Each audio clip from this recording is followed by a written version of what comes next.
The constructs that we are so accustomed to, that we have been embedded in for so long, are dissolving all around us. And we really worked on moving through like a 0 point into a new way of being. And I feel that as humanity, we collectively made that choice for that higher timeline. Where do you feel humanity needs to slow down the most? In what aspect?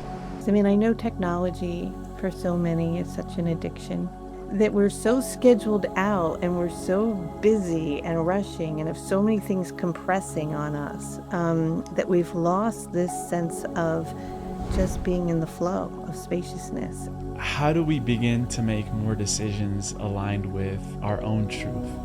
Once you move into a deep state of knowing and belief in alignment with the frequency of love, you step into your mastery.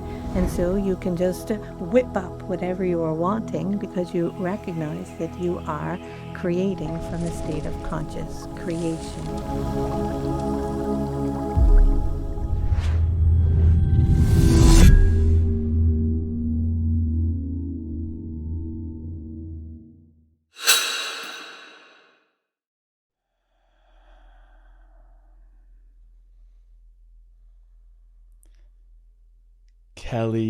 Kolodney, welcome on Just Tap In. What are you most excited about right now, globally and in your life? Well, thank you. Thank you for having me. I'm so happy to be here with you.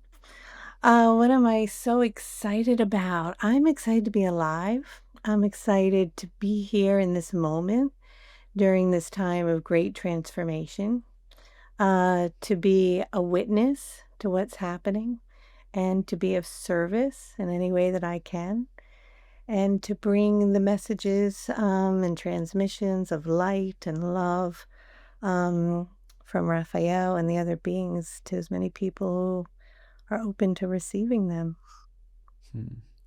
And for people that don't know, this isn't our first time meeting. We actually tried to do this about a week ago, and something happened in the field. The energy was wild. Our computers were breaking down. Wi-Fi was going out. So this is our second time trying this, but it really goes to show, you spoke to me last time, that there is this bleeding through that is happening in reality. And a lot of people's gifts are coming online, new frequencies, plasma light is coming onto the planet. So if we could go a little bit deeper into that process that is unfolding for humanity, what have you felt? What have you seen that is happening right now for humanity? It feels kind of like a glitch in the matrix. The constructs that we are so accustomed to, that we have been embedded in for so long, are dissolving all around us. So we see it, in our systems, in our politics and all of that, but we also are seeing it energetically. And what I love about it is everything feels more alive and more vibrant. And I've had many experiences where I can sort of tune into other dimensions and other realities that are kind of timelines bleeding into this timeline, like 5D and 3D is merging, and we get glimpses of that magic. And it can show up in simple ways. Like, I was at the plant store with my girlfriend yesterday, and the plants were like singing, and the light was coming off of them, and they were communicating. It felt like they were dancing and playing instead of just being in a plant store. So everything feels more alive, like it's shimmering and coming to life. And, there's times like at sacred sites and at special places where I can feel either the indigenous ones or the cosmic beings or the elementals or the fairies. If you're in Ireland or something, they're coming alive because our frequency is accelerating and reaching a vibration that is allowing us to tune into something I believe has always been there. And we're interfacing now with it more and more. Mm. Yeah. And if there could be, let's say, glitches in the matrix, then what does that mean about the matrix? What even is that in the first place? Well, it was designed by us and for us. So it's nothing negative to blame. It's just we feel like we've outgrown it. It's a construct, a belief, a way of being that's very based in a linear sequence. And it's had its purpose. Raphael will say that we've taken an out breath as far as we can into separation and fragmented, and that was fun, and we played in that game. And now we're taking an in breath. And as we're breathing in, as the cycle, like Kali Yuga, the yoga cycles are ending, and we're moving into the Aquarian age, etc. We're breathing in, and as we breathe in, we move more into unity, and as we move more into unity, we come more into union, not just with one another, but we come back into union with the land, with other elemental beings, with the cosmic beings, with the indigenous ones, with light language, with telepathic communication, with shape shifting, with miracles, with manifestation, right? All these incredible things that we've kind of been disconnected from for a long time because we were delving and playing in the world of form and matter, encased in that. And now we're moving back into union with these different parts of ourself in a new way. And so as we are evolving and our frequency is intensifying and increasing, these things are kind of coming online and we get to play with it. And I think it's so much fun. Hmm. Do you remember a time, the last time maybe, where humanity took that inhale and that in breath, and maybe what could have occurred to us and happened for our species or our planet even that we can learn from carrying out into this next inhale that we're going through, Hmm. metaphorically Well, speaking?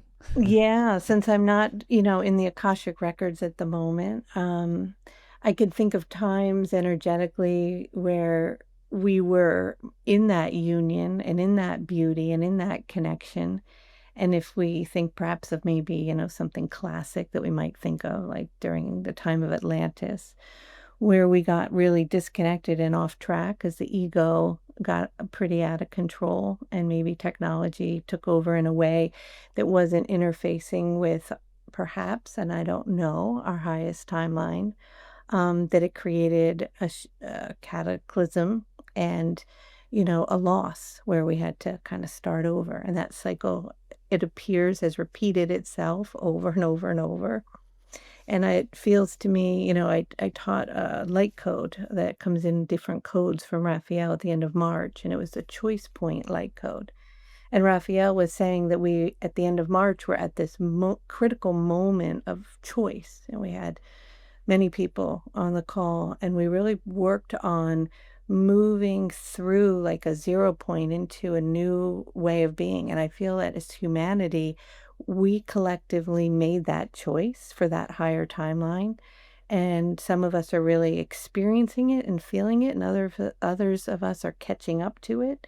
Um, but we had a choice collectively to decide whether we were going to repeat that cycle of cataclysm and collapse and have to kind of like start over, or if we could thread through all the wisdom, the teachings, and the knowledge, and carry it through in our human experience as a collective to remain embodied on the planet while simultaneously experiencing the transition, meaning that for the first time, I believe we can be in an awakened state and aware of our actual conscious evolution, including even in our own biology, in a way that we maybe have never experienced before. Hmm.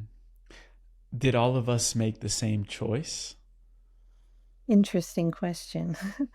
um, I don't know. There's been a lot of talk about a splitting, right? And I don't like to go so much into that because we're working about that in breath, right? Moving into unity. And so if we say, oh, well, some made the higher timeline and some didn't, and it's split, that in itself is perpetuating division.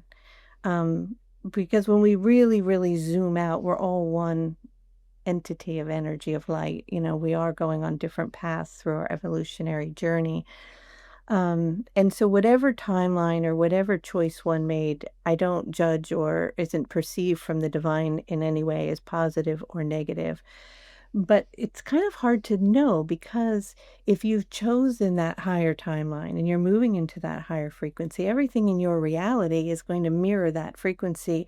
And so you're not really connected to the other choice that may be going in a different direction. So how do you even know that that choice exists? Hmm. And we were even talking about last time, of course, when all the tech issues were happening, that the more consciousness evolves, the more we step out of the construct of time itself. So explaining really what that really means in the sense of we're going through this accelerated evolution, but what does it mean to step out of time completely and see all of these potentials that we have in front of us, so that we can make the wisest decision and choice? Well, when we're in separation, we're in inequality. And when we're in inequality, we are deeply embedded in time and linear time. When we're in unity consciousness and love, time begins to collapse. And when time collapses, it's no longer linear. We are in the presence, as we know, of every moment. And any being that you'll talk to, any channel will tell you, whoever they're communicating with will say where they are, there is no time. Because at that specific frequency, they're able to assimilate simultaneously all potential timelines within their heart center, within the 0 point of the emptiness.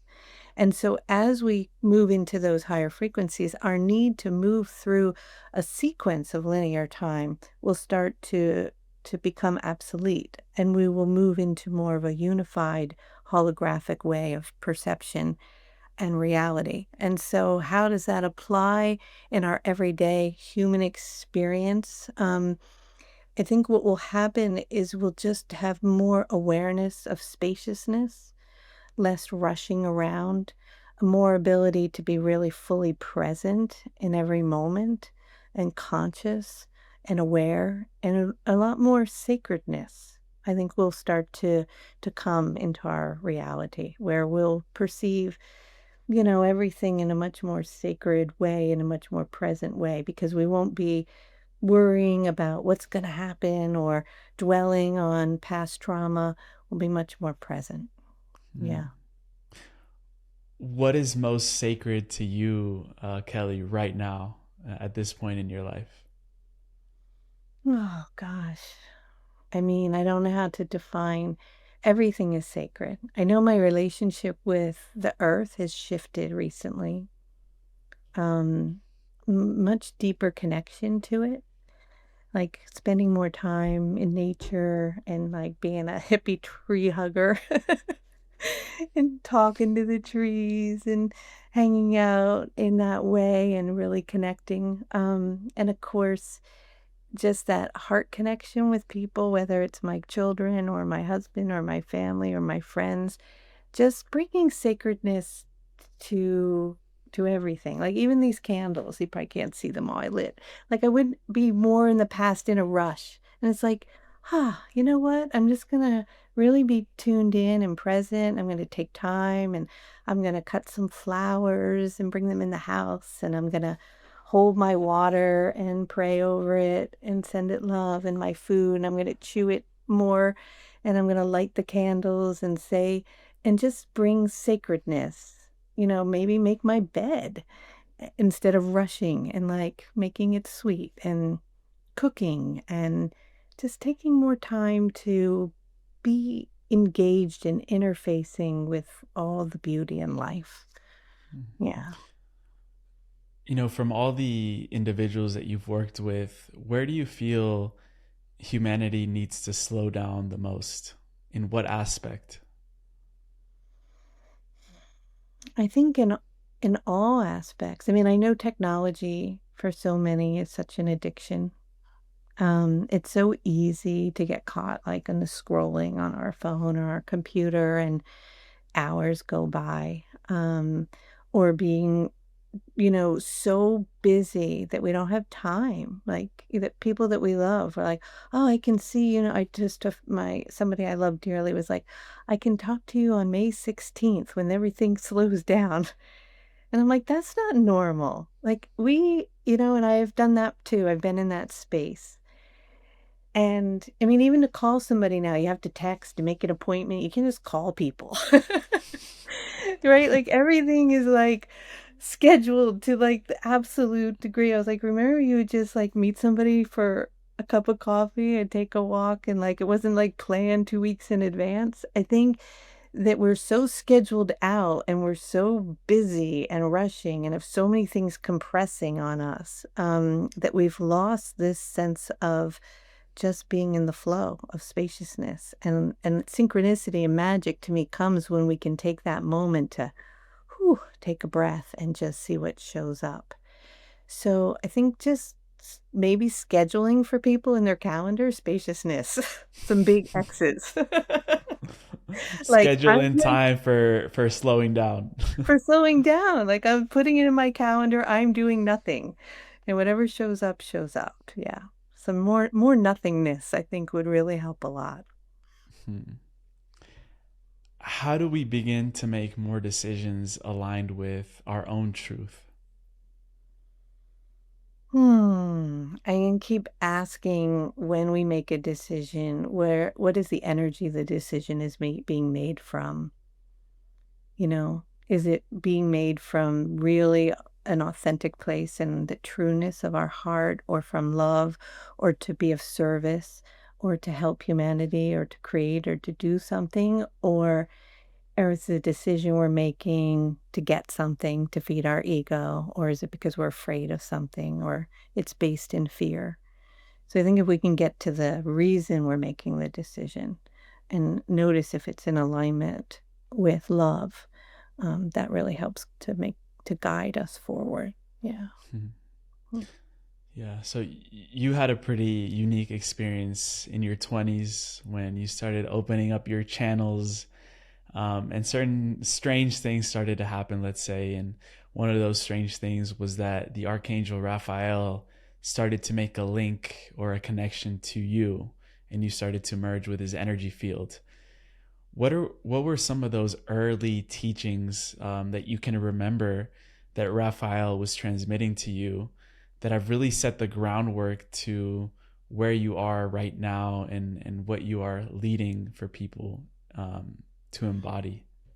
Well, Raphael said there would be a moment in time where channeling would be more commonplace, that more people would be open to it, that the consciousness would go through a massive transformation, that there would be much more water in some places, less water in others, that there would be fires and earthquakes, that there would be upheaval, that things that we knew we wouldn't know what was true or what wasn't true anymore. There would be technology that would blow our mind, and things that at that moment in the late 80s we didn't quite understand or get. And all of that has come to fruition, and it feels as though we're in that moment now. And so Raphael comes as a spiral of white light. We think of Raphael like, and I was raised Catholic, right? Raphael has a robe and big wings and a halo. But that's how Raphael can come to us, that we can receive it or her or him, right? We think traditionally of Raphael as a male, but Raphael will say and said at the very first day, I have no gender. I am an essence of white light descending from source to you, and I am a collective. But I couldn't assimilate it that way. So it was assimilated and understood as this angel Raphael, but it's more than that. And it said, I'm coming as a messenger of light, and I'm bringing light, and that the light itself on the planet is going to change, and the water is going to change, which is really interesting because now Raphael helps us to accelerate our ascension process by helping us with healing in our body. Raphael's the angel of healing, helping us with loving ourselves more, stepping into our power, being authentic, talking to star beings, all these light codes that come in. but they're coming in because the light has changed. The light coming in from the sun and the solar flares and the codes that are coming in are hitting our cellular body, and they're waking up our DNA, and they're turning on frequency, and the water is changing, like those who follow Veda Austin's work, or Dr. Emoto, who I'd met and worked with back in the day, right? And we talk about, consciousness and water. The water itself is communicating with us, and we're now paying attention and we're listening, right? And it's the water itself is also evolving. It's also changing. The primordial waters, like on the ice caps as they're melting, codes in the waters are coming online, and then they're circulating through our systems. So we're receiving this energy that we've never received before in a way that it's waking up inside of us. And we are literally physically shifting to adapt to the changes that are coming so that we can be at a frequency that we can attune to what's unfolding. And Raphael is one of many guides and many in one way to accelerate our vibration so that we can be in the highest frequency possible as we move through these times of change. Yeah. I know color has a meaning, and other people I've spoken to bring through ascended masters that say that they're coming through the violet ray or other things like that. So I'm curious why you mentioned the white light in specific. Well, this reminds me of something. So when I was 21, I started channeling. Many different beings came in, but this one being came in, and its name was Blue Eyes. And it said that it came from a planet of color. And That that was the me. only what? That That was was me. you. That was you. You were Blue Eyes. I was channeling you. Before I was born. Maybe I was. That's why I feel connected. So anyway, this energy was so sweet. It was male, came in, and it talked about color. That's all it talked about. And it it was just, it came from a planet of color. Back then I was like a college student, and I didn't get what that meant. And I remember going into New York and channeling for like groups, and this being Blue Eyes would just talk about purple for like 2 hours or blue or yellow, and like we'd have to wear the whole color. And then I would go to people's houses and we would paint the room that color, and the sheets would be that color, and there was a whole thing.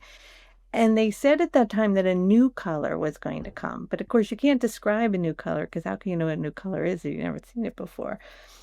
But with Raphael talks about coming as this white light, is what you're saying. Of course, that's the culmination of all the colors, right? It's the merging of the Elohim of all the different rays and colors of light.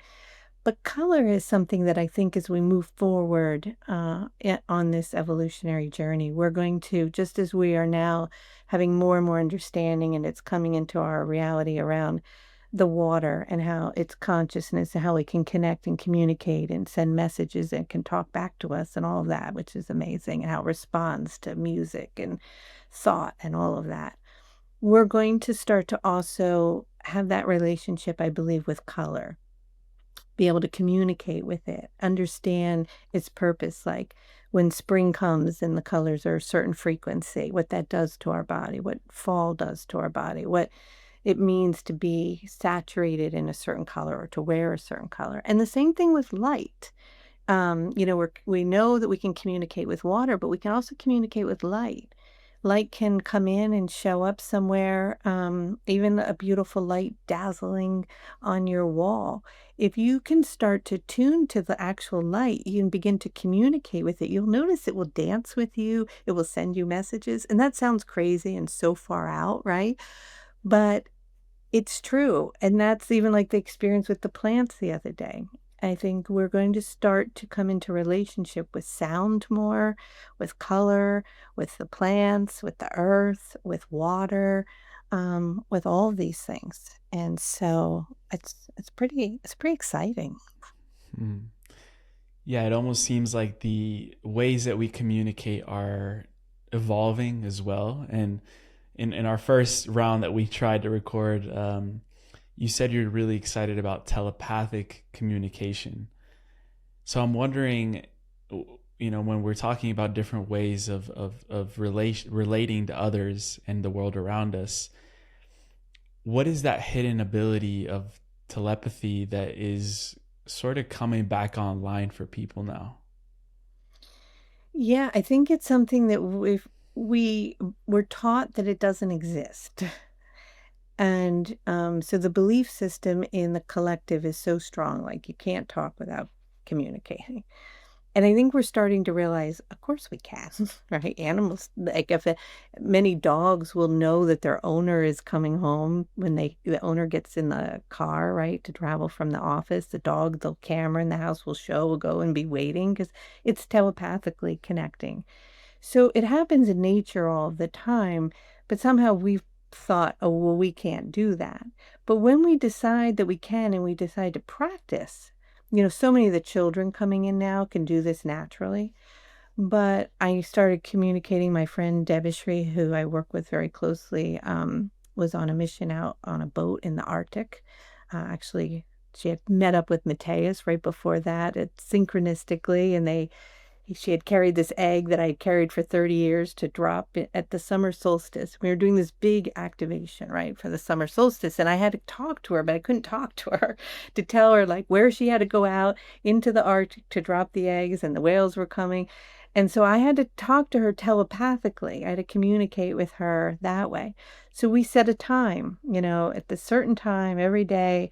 I would sit down for 10 minutes and I would send her a message, and she would send one back, and I would write it down and she would write it down.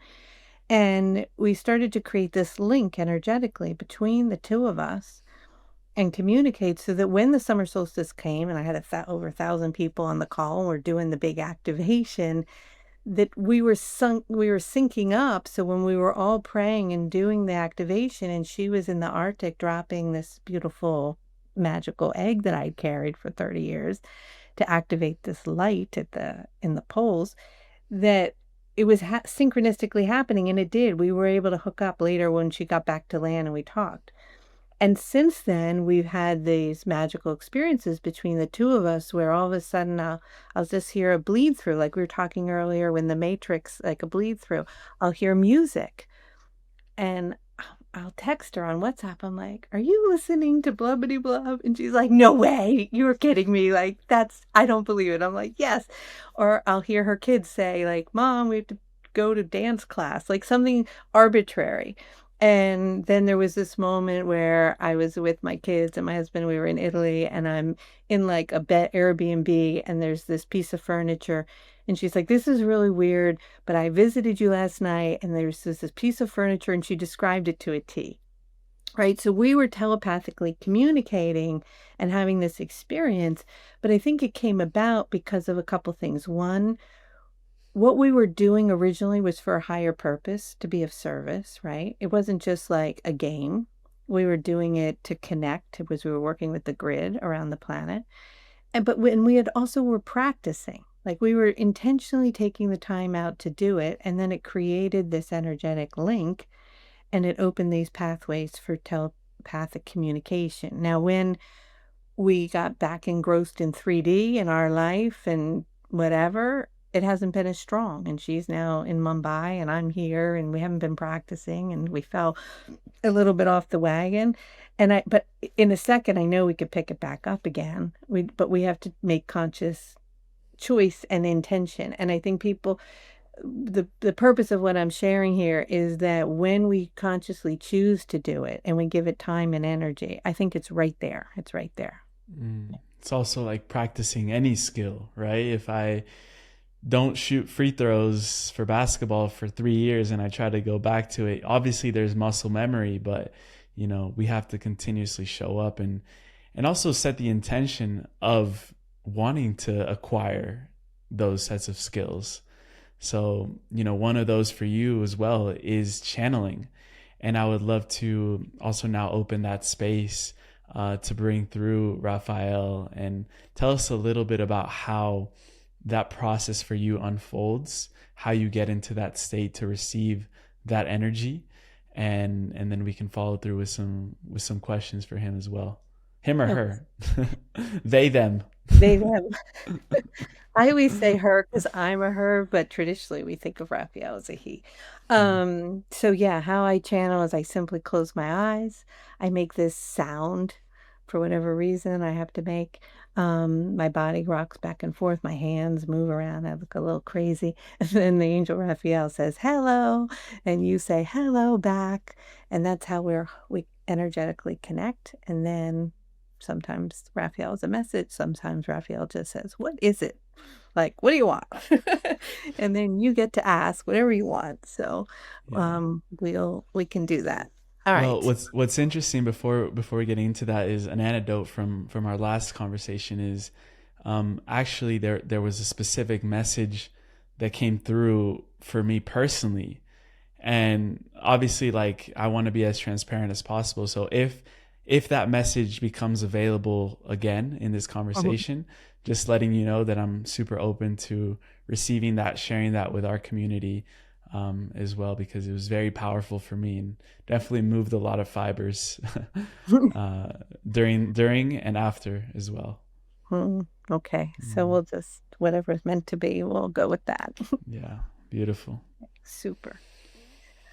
All right. So let's just, whoever's listening to this, just take a nice deep breath. And just come into your heart space. I love to take our hand and put it on our heart and just say, I love you. You can say your name after it. We often forget to say to ourselves that we love ourselves. So, I love you. Mm.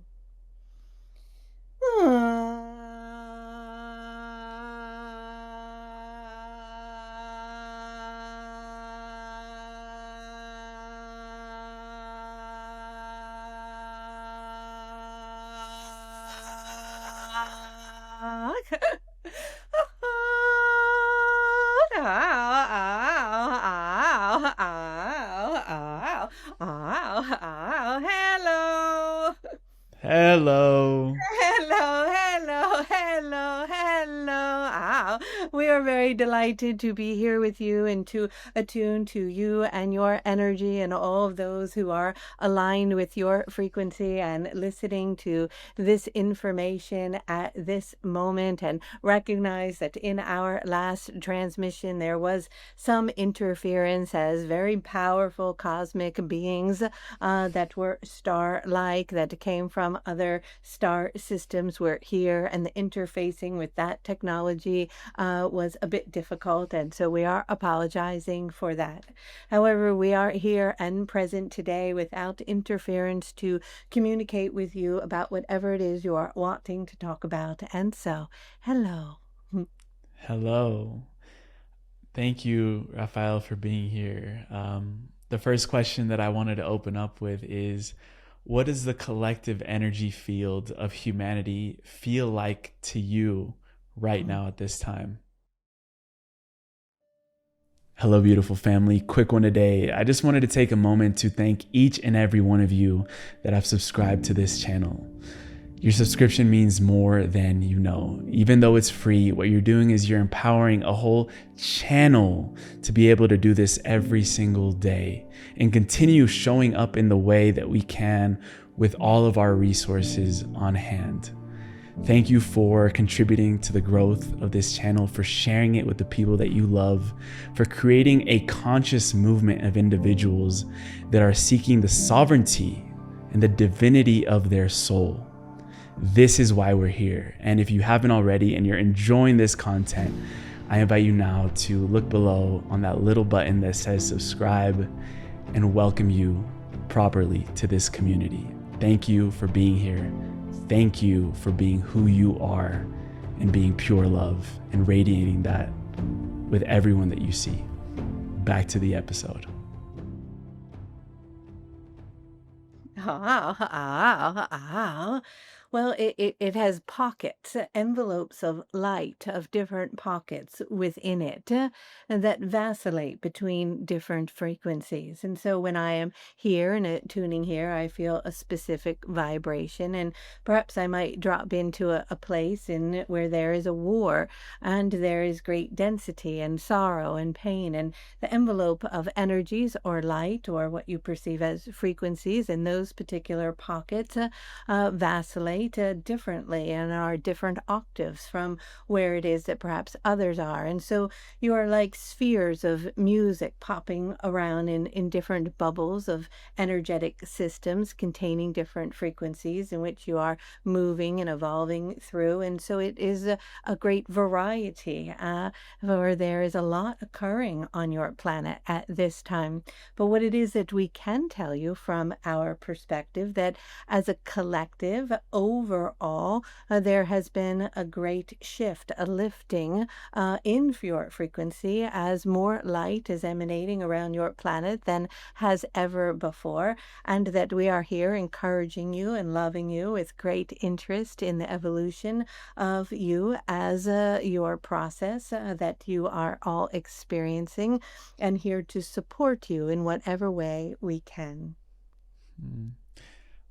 Why have you become so interested in humanity's evolution? Oh, because we're all interconnected and cannot be separated. And you are such a magnificent and beautiful place and frequency that is very different and unlike anywhere else in your universe. And we've been very curious as to your evolutionary process. But it is that as you make that leap, so do we. For sometimes you think of yourselves as separate, or that only you as a human species are going through an evolutionary change or leap in consciousness, but that is occurring all over in all star systems, in all dimensions, and in all realities. For you and I and all energetic beings cannot nor will ever be separated, although you may be or perceive it that way from your perspective. And so it is that as you evolve and grow, so do we. And you often think that we are here to teach you and to share with you our wisdom and our information and our love, but we are also learning from you, for there is an exchange of energy that is taking place between you from your perspective, where you are, and ours. We are all evolving together. Hmm. What happens when a human steps out of their heart space? Ah, well, fear arises for one, disconnection from source, sorrow and pain, and you drop into unconscious creation. For you are consciously creating when you are in a state of love, and you are unconsciously creating when you are in a state of fear.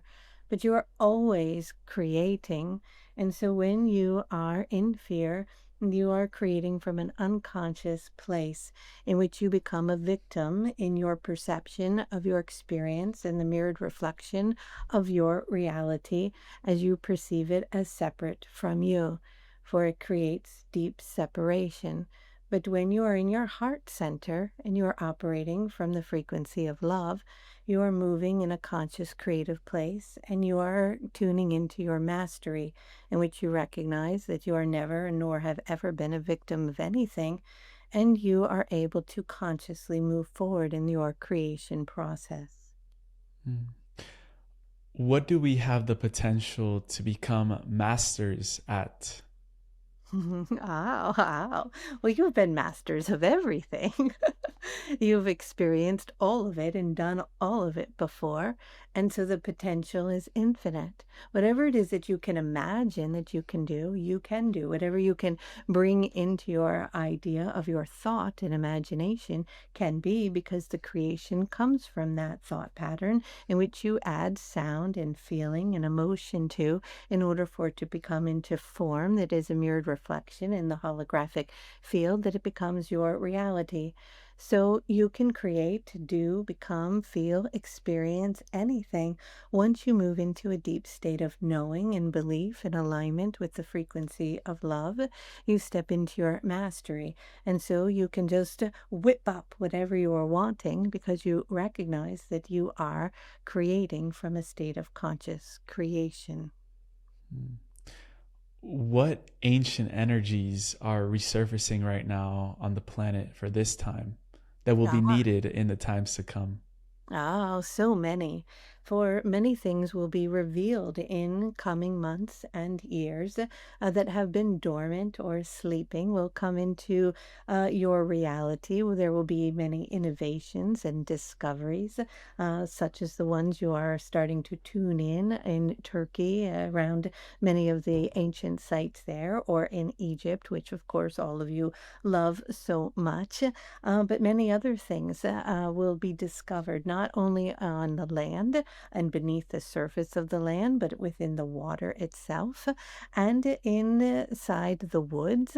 And your relationship to so many things will start to surface, in which the timeline and understanding of which you have perceived your timeline in your own evolutionary process will be disrupted, although it is very anchored in your linear thinking that it has a certain time frame. You will start to experience and discover so many things that it will shatter your constructs of thinking, and your paradigm will change, and you will open up to the possibility of intergalactic connection and communication with many things, such as you were speaking with Kelly around communicating with the elements and the water and the light and the elementals, and communicating with the star beings. All of this will come online. And so the ancient civilizations in which you were already attuned to this way of being, whether that be that you were very much merged with nature, or you were attuned to the water, or you walked as luminous beings of light in the times of Lemuria, or whatever these ancient times of ancient Egypt and different civilizations and frequencies will start to bleed into your experience, and the tools, the information, the codes, the teachings that will come even from your dolphins, your whales. I mean, they're coming in from all angles and all directions to remind you to step into these frequencies and gifts that are coming back online. Hmm. What can you say about the forgotten relationship that humans had with whales and dolphins and maybe Mm. other, species on the planet? Ah. Well, it's not so forgotten. Many of you were in a space once in which you and the whales played together and swam together. And as you connect to them, they have so much to share with you, so many messages. They are holding an entire matrix on the ocean floor that keeps your planet stabilized by the love that they carry, and they weave energies and grid lines, like what you would perceive as ley lines, through the water systems and beneath where it is that you are, for they are extraordinarily significant in a stabilizing and energetic way, and also in a harmonic way for the water itself, for which is life for all of you. And as you begin to attune and honor them and come back into communion with them, their celestial song that they sing to you through their sound frequencies, and you will begin to communicate with them just as you are speaking telepathically again with one another. And this will be coming online, and you are learning this and communicating with all living things. Your connection and communication with these beings will be no different, as they will be dancing and playing and taking you to places in which you have forgotten about and long lost worlds and crystalline cities of light, for they are here to love you, and they are so forgiving of all of you. And when you look into their eyes and have a moment to look eye to eye, The cosmos and the stars and the galactic worlds and the wisdom of all the deep knowing and knowledge dwells in them. And they look at you with such deep reverence and compassion and forgiveness for those who have been slaughtered and caught in your fishing and polluted and so many things that have been so disconnected and destructive that has harmed them. They have remained unconditionally loving toward you completely. And it is that frequency of deep unconditional acceptance and love as they witness your journey from that perspective that is carried deep in their essence. And when you feel them and attune to them and notice them and align with them, you receive that love. Hmm. Is there a reason why the number 144,000 has always held a significance? Of course. This is a very powerful frequency of the 1212 vibration and the sacredness of this, creating a specific grid that has been placed and received that creates interconnected communication between you and other dimensional realities. This is also multiplied as you are going down 12 dimensions into what you might call inner earth frequencies and up 12 dimensions through 12D, where you are connecting with the Lyran Council and these particular beings of light. These energies envelop light around your planet and create a matrix. And this particular is a light, or is often thought of at times as the Christ consciousness grid, holding a consciousness of love. However, it is now interfacing with a new grid that has been born, that was born on April 8th of 2024 during the solar eclipse. This grid is called the Mother Source grid. It is made not of straight lines that make the energies of the 144 times 1212 of the different dimensions that create the Christ consciousness grid, but it is made of an energy of infinite web of light that is weaving itself right now around your globe, that carries a feminine quality of creational energy, and codes are descending and attuning to it through the 0 point of the infinity and entering and coming into your heart centers and awakening your light bodies. And this energy is now interfacing, which is the 8-8, which is the 64, which continues to multiply into infinite realms with the 144 as an energy that is around your planet right now, that aligns with what many of you call the organic or the ascension timeline of a very high frequency where you move into infinite potentiality. Hmm. What were some of the biggest lessons that humanity faced during the Kali Yuga, and why are we moving away from that right now? Ah. Well, you were playing. You had a really good time during that time. Although there was a lot of sorrow and pain, you separated so much from yourself, from source, that you got to play in form in every respect and to experience all potential possibilities through the idea or the expression of your own free will. But that cycle or that expression of potential has reached its outer limit, meaning those fragmented pieces now are unifying, as you were speaking with Kelly before. And as they come into union now, you are moving into what is perceived as this new cycle. And so the lessons there was that you were understanding and experiencing to the nth degree your sense of individualization, linear thinking, mechanistic point of view, isolation, and identification.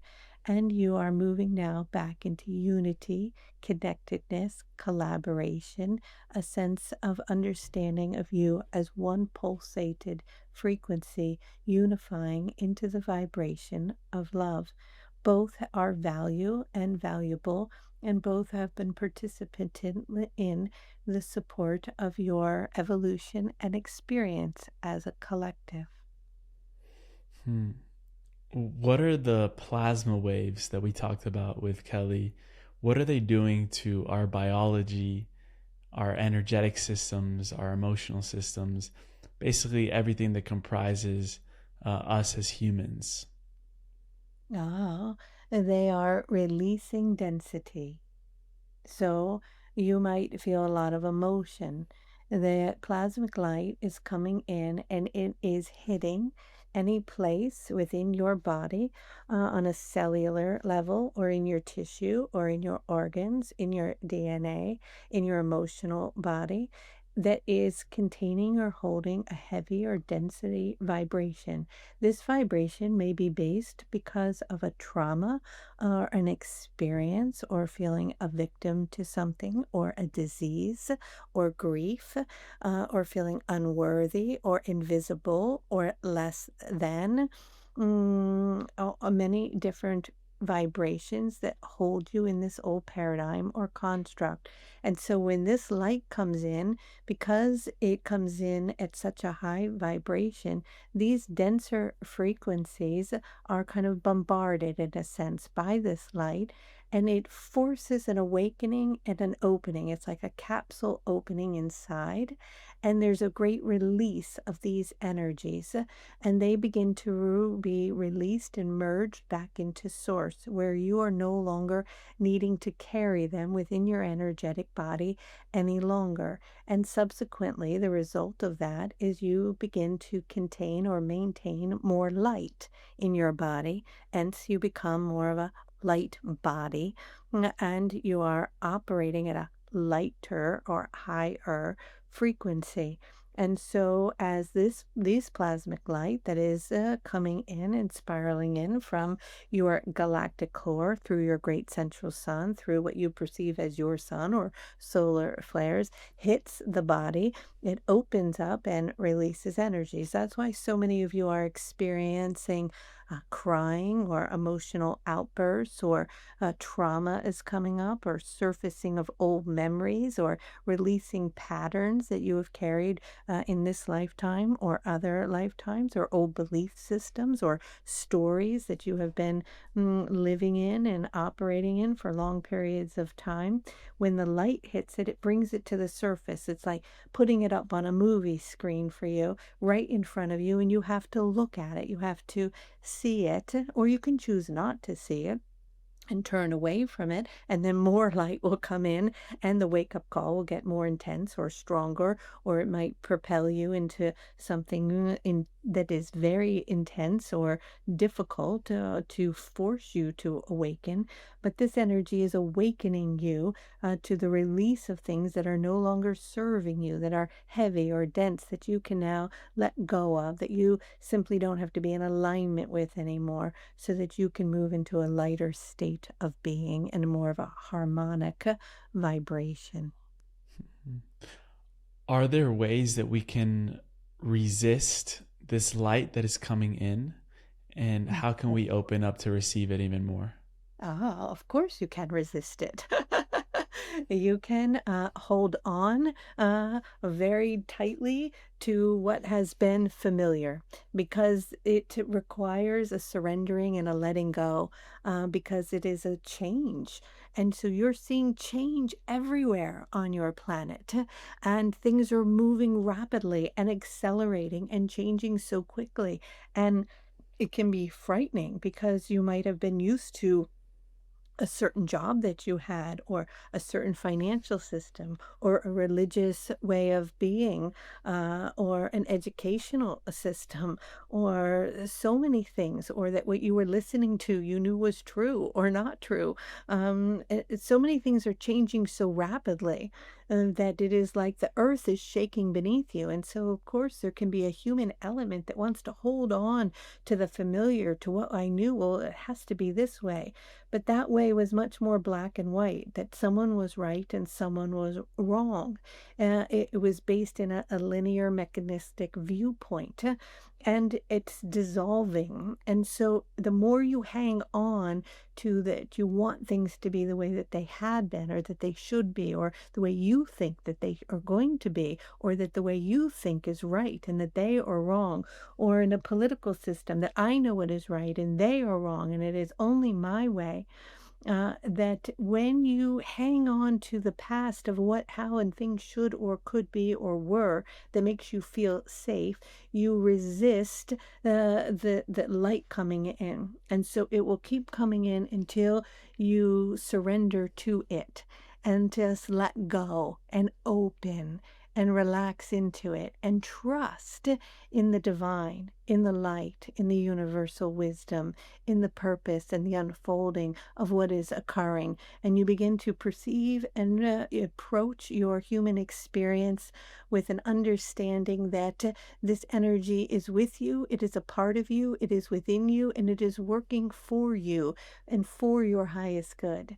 And that you can see the lining of the beauty beneath what may appear from your perspective to be something that is negative, that it is actually a gift, even though it may be packaged in an ugly packaging. You find the kernel of the gift inside. And when your perception is continuously reorienting or focusing itself to the gift that is packaged within what might appear difficult at a time or out of alignment with how you think it should be, then you begin to open up and you open the gift and you begin to move into a more harmonized frequency. And so, yes, you can resist it if you want things to stay always the way they have been, because that is comfortable. And so it will require a willingness to grow. And in that growth may require moments of uncomfortability. Hmm. You brought up the financial system, and obviously there has been many other systems that we've created as humanity. What are, if you could choose one that you foresee will be the one that evolves the most into a system that will produce the most unity, the most harmony for the species going forward, what would that system be?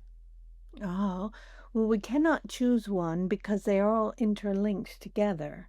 They all work together. They cannot be separated. They are unified, just as you are moving into more of a unified field. But anything within any of the systems that you're looking at that is based in inequality, in hierarchy, in fear, in greed, in ego, in separation, in wanting to own something, to divide something, to conquer something, any of those systems that make others feel less than or unworthy, or are based in the idea that one has to conform to a specific way of being, are the ones that will dissolve.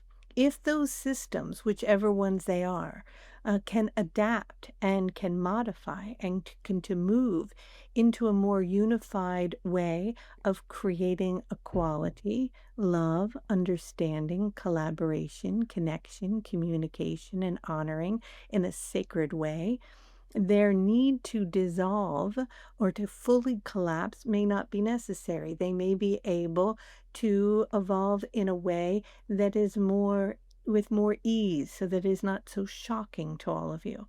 But if they too resist, like the question you asked before, if they resist and want to hang on to how things were before, how the system they think should be, because it serves certain individuals, they won't make it. They will dissolve and they will probably crash much faster than perhaps other ones. But they're all linked together. They cannot be identified as separate. But just trust in the knowing that in the collapse of these systems, although at times may feel very frightening and very scary, as if things are shaking and a sense of security might be, or fear might arise in some of you. Uh, know that when you give your power to something outside of you, then you are controlled by that outside energy. But when you recognize that you are the master creator, that you are a conscious being of divine light and that all things come from inside you, and you release giving your power away to outside structures, you have nothing to be afraid of because your creational process is so powerful and you are so much in alignment with source frequency and the octave of love that anything that you're afraid of losing because it is tied to something outside of you, you can create on your own and step into a harmonic, magical, synchronistic experience in which you think something you may have lost has given birth to something new. Mm. What is the connection between personal authenticity and leaping quantumly through timelines in our life? Let's say when Oh, we're authentic, how does that affect our future and our timelines? authenticity is a very, very high frequency. Some may even say that it is higher than love. It is your divine alignment with who it is that you are. And so, of course, it will attune you to the highest timeline and vibration because you are no longer denying the essence of who you are. You're no longer resisting the truth of who you are. You're fully in attunement with it without regard or concern or worry about what another may think of you or how they may perceive you. You are trusting with absolute knowing and belief in the most authentic way that whatever your passion is, or your work is, or whatever you want to say or communicate will be honored and seen. And if it is not, you are also okay with that because you are on a mission to be in alignment with your essence, your truth, which is most often an alignment in some way of service to the greater good of the whole. And with that, when you are in service and aligning with a vibration to support and to create more ripples of love around the planet, you, of course, are supported so much by universal energies. And then you are operating on the highest timeline. Hmm. Beautiful. Raphael, before we bring Kelly back, I just had a few last questions. The first one is, what is one illusion that is most important for humanity to dissolve right now? Ah, that they are unworthy. Hmm. It is if you can look in the mirror naked and really look, asking all of you to do this today.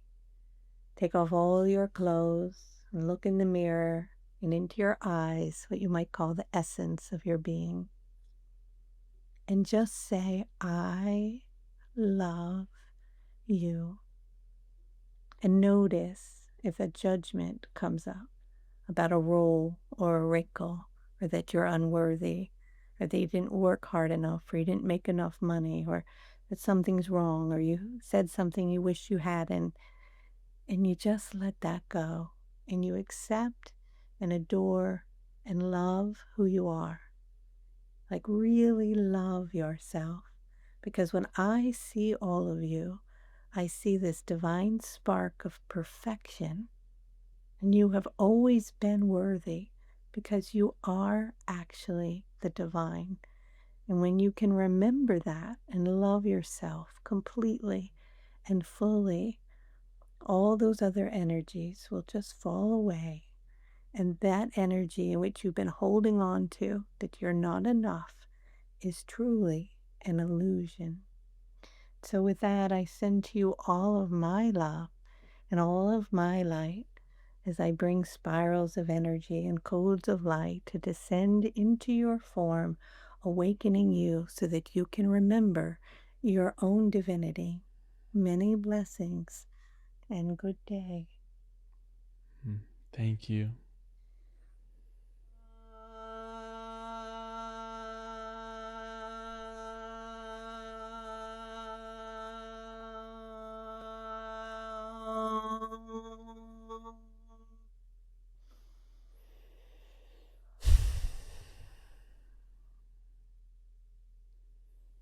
Welcome back. Well, thank How did that feel? you. Sweet. Hmm. is there anything from that segment that you remember the most? Hmm. I think at the end, you know, just to, I think we can be really hard on ourselves, and just to remind people that it's to love themselves. Mm. Yeah. Yeah. And Yeah. yeah. Yeah, there was a lot of love infused in that message. There was a moment where Raphael got really technical about the grid system and was mentioning how, there was a new grid that was born called the Mother Source. And since you've been doing a lot of this work, going to different sacred sites, I would love to understand for also people that feel called into that mission of working with the land and the grids, what does it mean that a new grid was born, and how does that restructure what we've been doing in the past? So what they show is this, and you guys can see this. You can get a symbol if you want on my website that's free, that has a code in it that's unique to you. And that code gets linked into the mother source grid. And this is a grid of light around the planet where we are together building the new earth. Like we're taking the idea that we're moving into the 5D, and we're starting to create it, and we're starting to build it together.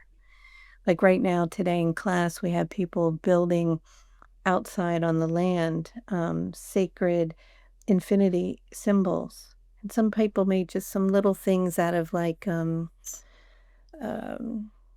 you know, beans. And other people had big boulders and stones, and some had made it with flowers, and some with water, and some with shells. And then we're making them all in our own space, and we're creating our own sacred site. So we think of the sacred sites, all over the planet that are well known, but we're building a new grid with our own sacred sites and our own backyards and our own spaces. And then we're linking them all up with the vision that they're all energetically carrying a vibration of a vision to attune collaboratively to build the new earth together, to create this web of light. And so the energy that came in on April 8th was Grandmother Spider. And she came in and she weaved this web of creation with these infinity symbols all over the planet. Because during the solar eclipse at that time, our grid systems and our electromagnetic field had shifted enough that this grid could come back online. And there were enough of us. And what she had us do is we woke up inside of everything. So we woke up inside the lion and saw through the eyes of the lion. We woke up through the dolphin and through all things in nature, and reconnected ourselves into one family again, where we're not separate from nature, but we are a part of it. And so that what this grid does is it connects us again to all these codes of light, to create the new earth together. Hmm. Is there a specific mission that you see for, let's say, people that identify themselves as a light worker or starseed, whatever label that you want to use? But, is there a specific mission that is being reactivated for the next 3 years?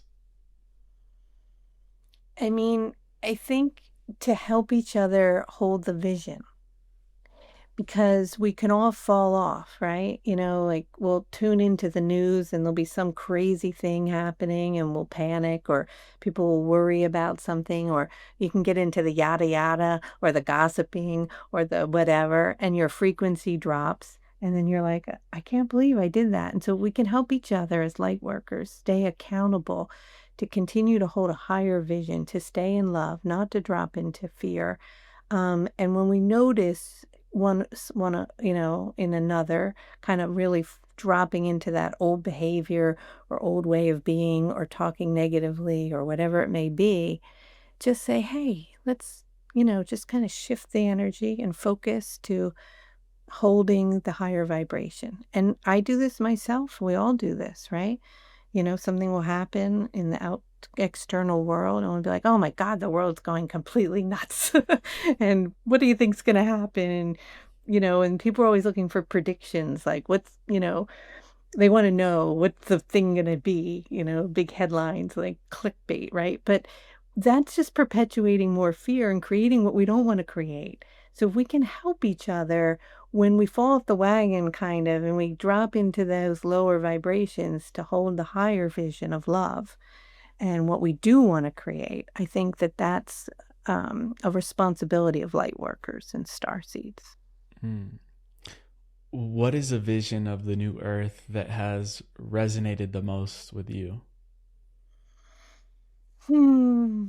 I don't know, like land art everywhere and temples to the water and growing our food together and communicating telepathically and healing each other and creating miracles and everybody having enough and no more wars and we all put our guns down and there's no borders and there's no sense that I'm better or less than you and everybody is valued and seen and has something to contribute and each person is unique and person important and part of the whole and we're all valued and seen as Hmm. divine beings of light. Yeah. Yeah, and I mean, on a practical level, what do you feel would take for us to get there to that vision that you're holding? I think that if we can gather in communities, if we can gather in meditation, if we can gather um, in speaking our truth and being authentic, in holding that vision, and of also having strong boundaries and saying no, and also standing up to constructs and ways of being that just are outdated, old paradigms that we don't need anymore, and just be like, no, enough is enough. So for some people, they might be an activist. For some people, they might be, a monk meditating in the Himalayas and holding the vibration. For someone else, they might be making land art and prayer flags to hold a frequency of unity. For someone else, like they might be teaching the consciousness of water. For someone else, like you, sharing messages with people. Whatever you are really good at and love and are as authentic, just go do it and do it to serve. And I think if we all start doing that, we're going to make that bump, where there's enough of us that we're going to outweigh the other energies that are more self serving. Hmm. Yeah, and everyone is playing their own role, as you said, and if we are able to really step into the role that we've chosen and not deviate from that and say, without putting ourselves into a box, but saying, this is the role that I'm playing now. For example, I know that at this moment, this is the role that I'm playing now. It might evolve. I'm open to that. But knowing that if I hone that in, I'm playing my role to the fullest of my capabilities. And if we get hundreds of thousands of people to do that at the same time, then this template that we're all setting forward will manifest, when we don't deviate and we stay true to the mission. So one of the last things I wanted to talk to you about is for people that are opening up energetically. You talked sometimes about boundary setting and setting those boundaries and setting a sacred space so that you're not bleeding in through energies that you don't want to be connected with. So, what is that process for you of setting your space and your boundaries so that you are bringing through these benevolent energies that are here to assist humanity? Because just as there's light forces, there's also dark forces. So, how have you really handled that in your opening of the channels? I mean, it has been a hard process for me to set boundaries. It's a big learning curve to say no, and how necessary it is to say no to many things, to hold so that I can maintain a certain vibration so that I can be of service. And so when we recognize that whenever we say yes to something or someone that's not in alignment with who we are or what we're working toward, then we're saying no to something else, right? So just paying attention where if you're leaking your energy to be with people that you're just not really in alignment with anymore, but you're just doing it because you should, or if we can start to really notice when the shoulds are coming up, I should do this, or I should see this person, or I should do that, and just be like, but is that really in alignment? And is that going to help me maintain the frequency I need to hold in order to be authentic to who I am and carry forward my mission? And that doesn't mean that those people are bad or that situation is not good. It just means it's not propelling me forward in the frequency that I want to maintain. And if I notice that interfacing or connecting with certain situations or people is going to drop my vibration, unless it's something I really absolutely need to do, um, I refuse to do it now. Let's Mm. say no. Is there a difference there of something I should do versus something that I need to do? Yeah. Well, first of all, we want to I think so many of us do things from an empty place, an empty cup. Mm. And then we should do it because it will please somebody, or we should do it because that's the right thing to do. I was told I should do that. But it's not coming from a place of really fullness because we want to do it, because we have the energy to do it. And so then we're giving something to somebody, but are we really? Because we're not coming there in our fullness in our all of us. We're coming from a depleted state. So then we might be doing that thing we should be doing because we think that will help someone or whatever it may be. But does it actually help them?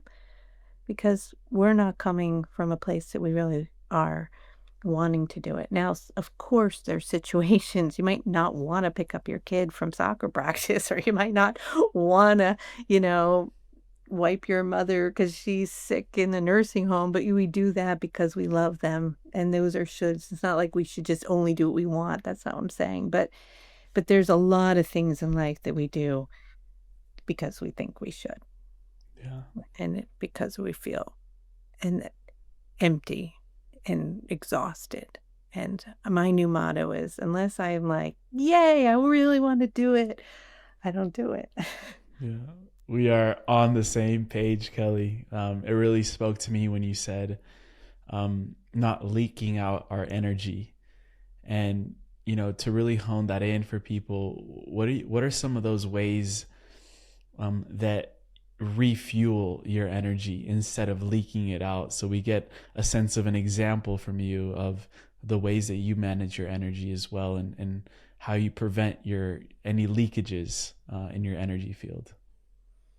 I mean, for me personally, I need time alone in my own space where nobody's here, where I can cultivate and build my energy. And then I like to do breath work, obviously meditation, eating clean, organic food, praying over my food, ritual, sacred space, just taking out that extra time to light some candles and say a prayer and bow to the divine. Things we all know, right? Gratitude journal, we all know all this stuff. But are we doing it? And so put that X in your calendar, spaciousness, 2 hours, boom, getting up earlier. I get up really early, and that's my quiet time by myself. I write in my journal and I meditate and I make my hot tea and I do my chanting or whatever I need to do to cultivate that energy rather than, oh my God, it's 9 o'clock and I had this podcast. I got to jump in the shower and I had nothing to eat and rushing around. And right, that's a whole different frequency. And that's one that I was in for many years, raising children, being a mom, doing all that. And part of it maybe is I have more time, but also I've created more time. I've chosen to make myself and cultivating spaciousness a priority. Mm. I can sense a lot of calendars will change after listening to this conversation. And even as Raphael was saying, the systems we've created, one of those is time. So we've created our calendars. We've created the time that we allocate to a day. And I love that notion of making time for the things that replenish us rather than leak our energy. And really ending powerfully with that message. We we also end every show with a segment called the Final Trio, which are just little rapid fire questions that we ask at the end. I'm gonna take away the word rapid fire. I don't like that I don't like that anymore. I don't like that anymore. The slow burn questions that we Okay. ask at the end. I'll just feel into them. Take all the time you need. We can be here for the Okay. next 3 hours. We're good. Um, but before that, where would you send people to connect with you, with your beautiful work, all the channelings of Raphael, and all the other amazing offerings that you're bringing out to the world? Well, the angel Raphael.com, and to all the light codes to receive and transmissions from Raphael. Yeah, my website, YouTube, the angel Raphael, our oracle deck with the light codes in it, all those things. So yeah, we're Instagram, the usual. Yeah, and we'll leave all of those links in the description where people can go directly after this conversation and connect with you, say hello, tell you that we sent you. And for the final trio, the first two questions are personalized to the guest, and the last one we ask at the end of every show. So the first one is, what is your deepest prayer for every soul listening to this conversation and this message? Just to know that they are loved. Yeah. Yeah. The second question, what has channeling Raphael taught you about the sacredness of being human? That Raphael doesn't get to enjoy an ice cream cone or watch a sunset or hold the hand of a loved one, and that the human experience is something to treasure. Yeah. It's very easy to forget that when we're having the experience in the moment, and we can take a step back and say, like, hey, being a human isn't, it's a lottery ticket in many ways, and we're here. So I love that message. And the last question we ask, we call it the time capsule question. Mm. And this is really about the legacy that we're leaving behind for the next generation of leaders. So it requires us to travel out a little bit into the future, around 15 to 20 years. I chose out those timeframes because I believe that's going to be a time in history where the young generations of today will be stepping more into leadership positions around the world. And just like any great leader, they've been surrounded by great mentors, great resources, great access to information and guidance. So you were given the opportunity to leave behind a time capsule for these leaders that would be open in 20 years down the line. A moment in history where we'll be really fully transitioning into the golden age, the new era, the new earth. And these leaders, they're ready to lead, but they're also ready to receive guidance and tools and wisdom. So Mm. inside of this time capsule, you can leave behind anything that your imagination can hold. It could be a physical object, it could be a non-physical energy, whatever it is, but knowing that in a few years down the line, a leader of the future will open it and be best equipped to spearhead the new earth and what is coming for us as a species. What would you leave behind? Well, you guys are going to have it so figured out by then. I don't um, know. but I guess if it was like a legacy, I mean, obviously I would leave, if I could leave love in a box, I'd leave love, of course. But I don't know. Right now, there's almost 1,000 hours of transmissions from the angel Raphael, filled with wisdom and light codes um, that are really beautiful and powerful.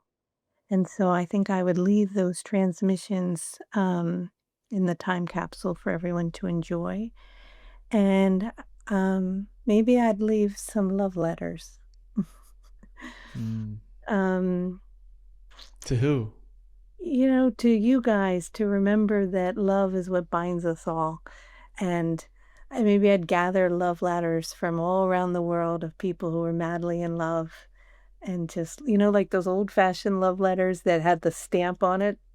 My parents were married 70 years, and when they died, I found in this box these love letters between them from 1940s, Wow, that's and special. it was like a time capsule, and it reminded me that that love that they carried and the humor and the sweetness and the letters, um, that's eternal, right? Like, all the stuff they had that we got rid of or so none of that stuff matters in the end, but the love matters.